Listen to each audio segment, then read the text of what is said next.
अस्सलाम वालेकुम friends and fellows, welcome to HM academy. आज के इस वीडियो हम देखने जाएंगे क्वांटिटेटिव एंड अरिथमेटिक पार्ट का सेक्शन जो हमारे पास था उसका पार्ट 2।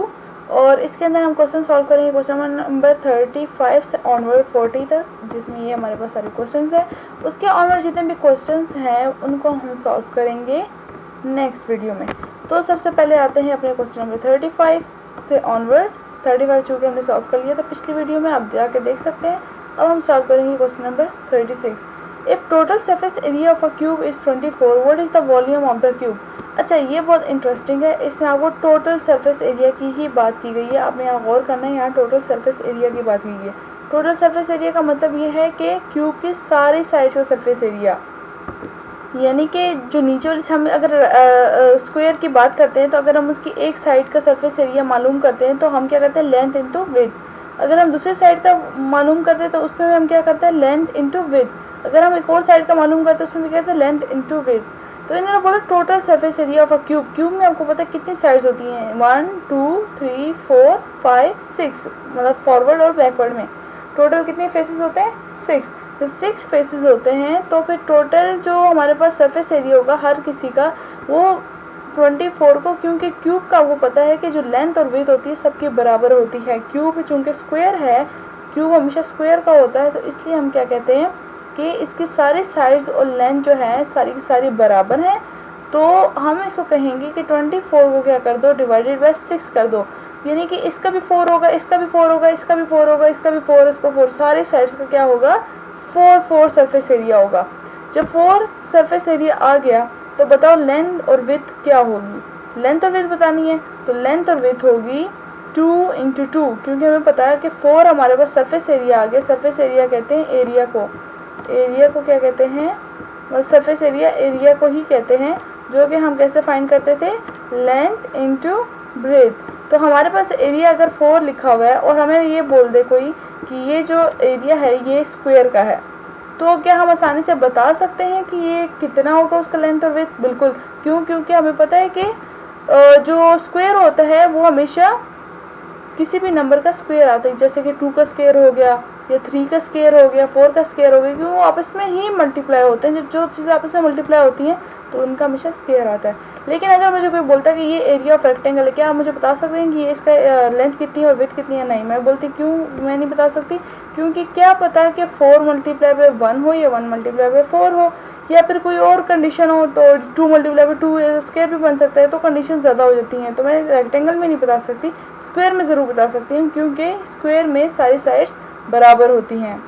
तो बिल्कुल इसी तरीके से टोटल सरफेस एरिया 24 था। अगर एक एक साइड का देखा जाए तो डिवाइड बाय 6 करके 4 हम कहेंगे सरफेस एरिया आ गया। और लेंथ और विड्थ क्या होगी, 2 × 2। तो उसने बोला था कि अगर एक total surface area for cube is 24 है तो what is the volume of the cube. तो वॉल्यूम क्या होगा, as the cube all sides of equal length width and height is equal to 2 × 2 × 2। तो जब इसकी सारी लेंथ, हाइट और विड्थ बराबर है तो देखें इस साइड को, अगर हम इस साइड की बात करें, इसको और यहाँ विड्थ, ये सारी साइड जब बराबर है तो इसको और length into width into height करो तो हमारे पास क्या बनेगा, 2 × 2 × 2। जो वॉल्यूम में तीनों चीज़ें मल्टीप्लाई होती है तो हमारे पास क्या बन जाएगा, 8, 2 2 4, 4 2 8। तो हमारे पास ऑप्शन कौन सा होगा, ऑप्शन ए, 8। उसके बाद हम देखते हैं अपना नेक्स्ट क्वेश्चन। तब तक हमारे चैनल को लाइक करें, शेयर करें, सब्सक्राइब करें। और जो है हमारे नेक्स्ट वीडियोज़ में हम एक कोर्स शेयर करेंगे, डिस्क्रीट स्ट्रक्चर। जब भी आप SC CS या IT या फिर आप किसी और डिपार्टमेंट से ताल्लुक़ रखते हैं जो कि इंजीनियरिंग से रिलेटेड है, तो उसमें क्या होगा कि डिस्क्रीट का कोर्स ऑफर होता है, जिससे बच्चों को काफ़ी ज़्यादा परेशानी होती है। लेकिन आप लोग यहाँ इस यूट्यूब चैनल से आप देख सकेंगे और आपके लिए बहुत ईजी होगा इंशाल्लाह। If r is equals to, अब क्वेश्चन नंबर 37 कहता है if r is equals to 1/3 r plus r, then what is r in terms of r। उन्होंने r की वैल्यू बताई है। अब आपने r को इस साइड पर लिखना है और छोटे r में बताना है कि वो क्या होगा। सारे के सारे स्मॉल आर्स को उस तरफ ले जाना है और कैपिटल R में बता देना है कि इसमें क्या होगा, ठीक है। यानी कैपिटल R को सिर्फ एक साइड पे रखना है, ठीक है, और बाकी R को सारों को उस तरफ ले जाना है, एक ही R बना देना है, small r। To find the value of R in terms of R, so we can solve the following equation step by step. Given R is equal to 1/3 r plus r, ये हमें दिया हुआ है। Distribute the 1/3 on the sides of the equation. अच्छा, ये distribute पता है क्यों किया है, क्योंकि दोनों पे क्या हो रहा है, मल्टीप्लाई हो रहा है। तो दोनों पे मल्टीप्लाई हो रहा है, तो क्या मैं मल्टीप्लाई करा सकती हूँ 1/3r प्लस 1/3r, तो दोनों को साथ मैंने मल्टीप्लाई करा दिया। Move the 1/3r to the left side of the equation, चूँकि यहाँ पे स्मॉल r इस साइड पे भी है और उस साइड पे भी है, तो मैं क्या कर देती हूँ, जो सेम वेरिएबल्स की टर्म्स होती हैं मैं इनको सेम साइड पे ले आती हूँ, ताकि जो सेम वेरिएबल है वो आपस में एक दूसरे को कैंसिल आउट कर रहे हैं, या तो फिर काट सब्ट्रैक्ट मल्टीप्लाई कर रहे हैं तो वापस में कर सकते हैं, क्योंकि जो कैपिटल आ रहा है उसके साथ उसका मिलता जुलता कोई वेरिएबल नहीं है। Combine like terms on the left side, जो लेफ्ट साइड पे उसके वैल्यूज है कॉन्स्टेंट टर्म्स है उनको मैं क्या कर देती हूँ, आपस में जो है ऐड सब्ट्रैक्ट मल्टीप्लाई डिवीजन जो भी होता है वो कर देती हूँ। लेकिन यहाँ पे क्या हो रहा है, इस r के साथ क्या लिखा हुआ है 1, तो 1 अगर मैं इसमें से r कॉमन ले लूँ तो क्या आएगा 1 minus 1/3 is equals to 1/3r, जो पहले से उस तरफ लिखा हुआ था। सिंप्लीफाई द लेफ्ट साइड, अब सिंप्लीफाई मैंने किया स्मॉल r को, तो स्मॉल r क्या बन गया 2/3r, 2/3 is r is equals to 1/3r। To find the, अगर आप 1 में से 1/3 माइनस करेंगे तो हमारे पास आंसर आता है 2/3। To find the value of r divide both sides by 2/3, यानी कि आप सिंपल सी बात है कि r के साथ जो भी टर्म यहाँ डिवाइड या मल्टीप्लाई उस साइड पे ऑपोजिट कंडीशन लगा लें, यानी 3 यहाँ डिवाइड हो रहा है तो उस साइड पे क्या हो जाएगा मल्टीप्लाई, और 2 यहाँ मल्टीप्लाई और तो उस साइड पे क्या हो जाएगा डिवाइड। लेकिन आप यहाँ इस पूरी टर्म अगर आप इस पूरी टर्म को लें कि ये 2/3 पूरी टर्म यहाँ मल्टीप्लाई हो रही है, तो उस साइड पे जाके क्या हो जाएगी डिवाइड, ये देखिए डिवाइड का साइन लगाया हुआ है, तो 2/3 उस साइड में पूरी डिवाइड हो जाएगी। उसके बाद इन्होंने क्या किया, रेसिप्रोकल लिया। रेसिप्रोकल में क्या होता है, जो फ्रैक्शन होती है सामने वाली वो इनवर्स हो जाती है, 3/2 हो जाएगी। Cancel out the common factor of 3, क्योंकि 3 जो है जब यहाँ पे 1/3 और यहाँ पे 3/2 है, तो 3 आपस में कैंसिल आउट हो रहे हैं, क्योंकि एक डिनोमिनेटर में दूसरा न्यूमरेटर में, तो क्या हो जाएगा r इंटू 1/2, तो हम कह सकते हैं r is equal to 1/2r, यानी स्मॉल r एक तरफ और कैपिटल R एक तरफ हो गया और 1/2r बन गया। तो मैं इसको यहाँ पे ये सिलेक्ट कर सकती हूँ, ऑप्शन नंबर बी 1/2r। उसके बाद हम नेक्स्ट देखते हैं question number 38। The length of the sides of triangle are in the ratio of 3 to 5 to 6 if the parameter of the triangle is 70, what is the length of the longest side. अच्छा, काफ़ी बच्चे ना इस तरह के question में काफ़ी confuse हो जाते हैं, ठीक है, इसमें कंफ्यूज होने की बिल्कुल ज़रूरत नहीं है। ये हमें एक इक्वेशन दी है इन्होंने और वो इक्वेशन हमसे सॉल्व करानी है इन्होंने, और हमेशा याद रखेगा कि पैरामीटर उस चीज़ को कहते हैं जिसमें सारी साइड्स को हम क्या करते हैं ऐड करते हैं, यानी जो साइड ये थी इस साइड को आपस में ऐड करा लो तो जो भी हमारे पास आंसर आता है उसका पैरामीटर है। तो देखें, अगर हम स्क्वायर की बात करते हैं, स्क्वायर में भी क्या करते हैं 4l इज़ अ पैरामीटर। कैसे, इस वाली साइड को इसको सारी साइड्स को प्लस करो तो 4 साइड्स ऑफ स्क्वायर सारी इक्वल होती हैं, तो हम क्या करते हैं 4l लिख लेते हैं। अगर मैं रेक्टेंगल की बात करूँ तो रेक्टेंगल में क्या होता है कि ये वाली साइड 2l और 2w यानी 2 विड्थ, और ये दोनों बराबर होते हैं, तो मैं इनको क्या कर लेती हूँ कॉमन लिख लेती हूँ 2 लेंथ प्लस विड्थ। तो जब मैं इसको ऐसे लिखती हूँ तो मैं इसको ऐसे भी लिख सकती थी कि लेंथ प्लस विड्थ, तो इससे भी सही था। लेकिन असल में पैरामीटर का मतलब ये होता है कि जितनी भी साइड्स हैं उनके जो डिस्टेंस है, ये तो आप समझ लें कि उनका जो क्या कहते हैं उनकी हाइट है या उनकी लेंथ है, जो चीज़ें हैं जो जिस यूनिट्स में दी है उसको आप इसे ऐड कर लेना है। तो ये ट्राइंगल में कितनी होती है 1 2 3 साइड्स होती हैं, तो 3 मतलब यूनिट्स को हम ऐड करेंगे तो हमारे पास पैरामीटर आ जाएगा। Let the common ratio be x, so the sides of triangle are 3x 5x 6x। कहते हैं कि हमारे पास जब पैरामीटर हम 3, ये रेशो क्या है इनकी, एक साइड 3 रेशो में है, यानी कि अगर किसी का 3 यूनिट है तो अगली साइड कितनी यूनिट की है 4 यूनिट की है, तो अगली साइड 4 यूनिट नहीं है यहाँ पे 5 यूनिट एंड 6 यूनिट है, तो अगली यूनिट जो है 5 यूनिट की है और उससे अगली यूनिट जो है 6 यूनिट की है। तो अब हम ये बताएं कि अगर इसमें अगर 3 + 6 + 5 करूँ तो ये तो कुछ बनता है 11 12 13 14 बनता है, तो 14 = 70 तो नहीं है। तो वो कह रहे हैं इसमें मैं ऐसी कौन सी एडिशन करूँ, ऐसा कौन सा वेरिएबल, एक कॉमन वेरिएबल ऐड करूँ इन सब के अंदर कि ये रेशो तो ख़राब ना हो लेकिन उनका पैरामीटर 70 आ जाए। तो मैं क्या करती हूँ, इन सब में x को साथ मल्टीप्लाई करा देती हूँ, ठीक है। इसमें भी x के एडिशन के लिए x को मल्टीप्लाई करा दिया, x मल्टीप्लाई, ठीक है। तो मैं देखती हूँ ऐसा कौन सा नंबर होगा जिसकी वजह से 70 बनेगा। तो इक्वेशन देखें आपके सामने बन जाती है 3x + 5x + 6x। अगर मैं सिर्फ 3x में करती तो रेशो ख़राब हो जाती, तो 3 4 12 रेशो 5 रेशो 6 बन जाता। इसलिए मुझे सब में वो x क्या करना था, मल्टीप्लाई कराना था, = 70।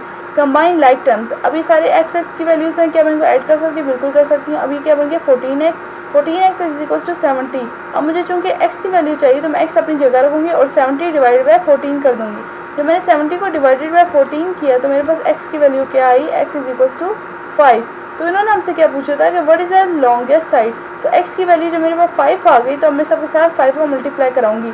3 5 ज़ा 15, 5 5 ज़ा 25, 6 5 ज़ा 30। ऑब्वियस सी बात है, जिसका रेशो ज़्यादा है उसी की तो वो ही ज़्यादा होगी, क्या कहते हैं, लॉन्गेस्ट साइड वो ही ज़्यादा होगी। तो 6 5 ज़ा 30। लेकिन मुझे ये नहीं पता था कि वो 6 के साथ ऐसा क्या नंबर मल्टीप्लाई हो रहा है जिसकी वजह से वो आंसर आएगा। उन्होंने हमसे आंसर मांगा था जिसकी वजह से हमें पूरी कैलकुलेशन करनी थी। तो अगर हमसे वो डायरेक्ट पूछते कि 3x बड़ा है, 5x बड़ा है, 6x बड़ा है, तो हमें इससे कंफ्यूज होने की जरूरत नहीं, हम डायरेक्ट लिख देते 6x बड़ा है।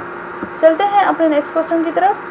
नेक्स्ट क्वेश्चन में पूछते हैं a train travels from city x to city y in 3 hours and 30 minutes at an average speed of 60 miles per hour.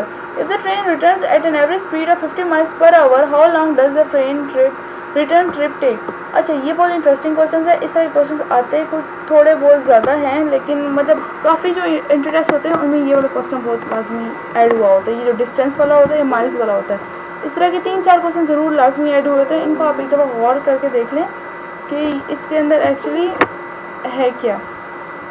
इन्होंने हमसे पहले पूछा, आप ना एक हमेशा नक्शा बनाया करें, ठीक है। नक्शा इस तरह से कि एक सिटी x है और एक सिटी y है। वो कहते हैं कि सिटी x से जब सिटी y की तरफ जाते हैं, यानी कि सिटी x से जब सिटी y की तरफ जाते हैं तो उनका टोटल फासला लगता है 3 घंटे और 30 मिनट। यानी उनका कितना टाइम लगा, 3 घंटे और 30 मिनट। तो मैं इसको आवर्स में बात करूँगी क्योंकि उन्होंने माइल्स को भी किस में दिया हुआ है, 60 माइल्स पर आवर। लेकिन अगर यहाँ पर मिनट या पर सेकंड की बात की होती तो मुझे इन 3 hours and 30 मिनट्स को पहले सेकंड या मिनट्स में कन्वर्ट करना होता, फिर मैं आगे क्वेश्चन सॉल्व करती। लेकिन चूँकि उन्होंने हमें 60 माइल्स पर आवर दिए हैं और चूँकि वहाँ पर इतना टाइम नहीं होता कि हम इनकी कन्वर्जन्स करें, सो हम क्या करते हैं, डायरेक्ट इन्होंने क्वेश्चन हमें डायरेक्ट दिए होते हैं। तो उसके बाद अब हम देखते हैं कि कितना टाइम लगा था, 3 hours and 30 मिनट्स। यहाँ से वहाँ तक जाने में टाइम लगा था 3 hours, यानी कि हम इसको ऐसे लिख सकते हैं कि 3.5 hours, ठीक है, 3.5 hours मैं इसको लिख सकती हूँ। तो उसके बाद उन्होंने बोला 60 माइल्स पर आवर, यानी गाड़ी किस स्पीड से चल रही थी या ट्रेन किस स्पीड से चल रही थी, 60 माइल्स पर आवर। तो उसकी स्पीड मैं लिख लेती हूँ 60 माइल्स पर आवर, ये उसकी क्या है, स्पीड है। तो ये हमारे पास स्पीड भी आ गया, टाइम भी आ गया। लेकिन हमें ये नहीं पता कि उसने कितना फासला तय किया था, यानी वो रोड कितना बड़ा था कि उसने तय किया था, ठीक है। हमें एक दफ़ा रोड का डिस्टेंस भी तो पता चलना चाहिए। तो हमारे पास एक फार्मूला है, टाइम या स्पीड का फार्मूला होता है कि speed is equal to distance divide by time. तो स्पीड टाइम को दूसरी तरफ ले आएँ और स्पीड को उसके नीचे ले आएँ, या फिर डिस्टेंस अपनी जगह पे रखें और टाइम इंटू स्पीड कर दें। जब टाइम इंटू स्पीड करेंगे, जैसे कि डिस्टेंस है और टाइम इंटू स्पीड किया, तो हमारे पास क्या आया, 60 miles per our into 3.5 our, 210 miles बनेगा, ठीक है। जब इसकी कैलकुलेशन करेंगे क्या आंसर आएगा, 210 माइल्स। तो डिस्टेंस उसने कितना तय किया, कितना कवर किया, 210 माइल्स, यानी कि जो हमारे पास डिस्टेंस है वो एक्चुअली में 210 माइल्स है। जब एक दफ़ा आपको डिस्टेंस पता चल जाए, बस फिर आपको किसी चीज़ की कोई टेंशन नहीं होनी चाहिए, ठीक है। और ये डिस्टेंस फाइंड करने का आसान तरीका क्या था, टाइम इंटू स्पीड। जो भी हमें टाइम और स्पीड दिया, आप इस फार्मूले को याद कर लें। स्पीड का फार्मूला क्या होता है, is equals to distance divided by time. ये हमारे पास स्पीड का फार्मूला है। अगर टाइम मांगे तो टाइम को इस तरफ ले जाए और स्पीड को इस तरफ ले जाए, जैसे कि ये वाला फार्मूला है। अगर डिस्टेंस मांगे तो s इंटू यानी स्पीड इंटू टाइम कर दें। अगर स्पीड मांगे तो डिस्टेंस डिवाइड बाई टाइम कर दें। तो ये बिल्कुल ईजी सा फार्मूला है। उसके बाद हमें जब डिस्टेंस मिल गया हमें, तो अब हमें और क्या चाहिए। आगे उन्होंने जो हमसे पूछा बहुत ईजी है, वो पूछा ये है, if the train returns at an average speed of 50 miles per hour. अगर अब वो क्या कर रही है, जो ट्रेन है वो वापस आ रही है, यानी कि ट्रेन वापस आ रही है, लेकिन अब उसकी स्पीड क्या हो गई है, 50 माइल्स पर आवर, यानी कि 50 माइल्स पर आवर उसने क्या दी है, स्पीड दी है। तो उसको अब कितना टाइम लगा, पहले उसका टाइम क्या था, 3.5 घंटे लगे थे जब उसका स्पीड 60 माइल्स था। अब उसका टाइम क्या होगा, अब तो स्पीड कम भी होगी, अब कितना स्पीड होगी। तो अब हम क्या करेंगे, टाइम को कैलकुलेट करने के लिए, जैसे ऊपर मैंने बताया था कि टाइम को कैलकुलेट करने के लिए क्या करेंगे, टाइम उधर ले जाएंगे और स्पीड नीचे ले आएंगे, तो डिस्टेंस डिवाइड बाय स्पीड। तो डिस्टेंस हमें पता है कि 210 माइल्स है, डिवाइडेड बाई स्पीड की 50 माइल्स पर आवर, तो हमें पता चला 4.2 आवर्स लगेंगे, यानी 4 आवर्स एंड 12 मिनट्स हमें लगेंगे, तो जो कि हमारे पास ट्रेन पहुंचेगी। तो 4 आवर्स एंड 12 मिनट्स, जब इसकी कन्वर्जन करेंगे तो आपको पता चलेगा 4 आवर्स एंड 12 मिनट्स बनते हैं। तो 4 आवर्स एंड इसको 20 मत कर दीजिएगा, ये 12 है, ठीक है। 4 आवर्स एंड 12 मिनट्स लगेंगे, जिसमें ट्रेन हमें वापस रिटर्न हो जाएगी या वापस पहुंच जाएगी, सॉरी। उसके बाद हम लास्ट क्वेश्चन करते हैं, क्वेश्चन नंबर 40, जिसके फर्दर हम क्वेश्चन करेंगे नेक्स्ट वीडियो में, नेक्स्ट पार्ट में। और इसको चले देखते हैं। सबसे पहले, if the system 2x + 3y - 5 = 0, 4x + ky - 10 = 0। ये बहुत ईजी क्वेश्चन है, ठीक है। Has infinite number of solution then, इसके बहुत सारे सोल्यूशन है, लेकिन जो सोल्यूशन बेस्ट सुटेबल है, बेस्ट इस ऑप्शन में दिया गया, आपने वो सोल्यूशन करना है। तो मुझे जो सोल्यूशन बेस्ट लगा वो ये है कि मैं इसको ना इक्वेशंस के तौर पे करती हूँ। तो हमेशा क्वेश्चन को इक्वेशन के तौर पे करते हैं। तो ये देखें, ये फर्स्ट इक्वेशन है और ये कौन सी इक्वेशन है, सेकंड इक्वेशन है। तो फर्स्ट इक्वेशन ये कहती है 2x + 3y - 5 = 0।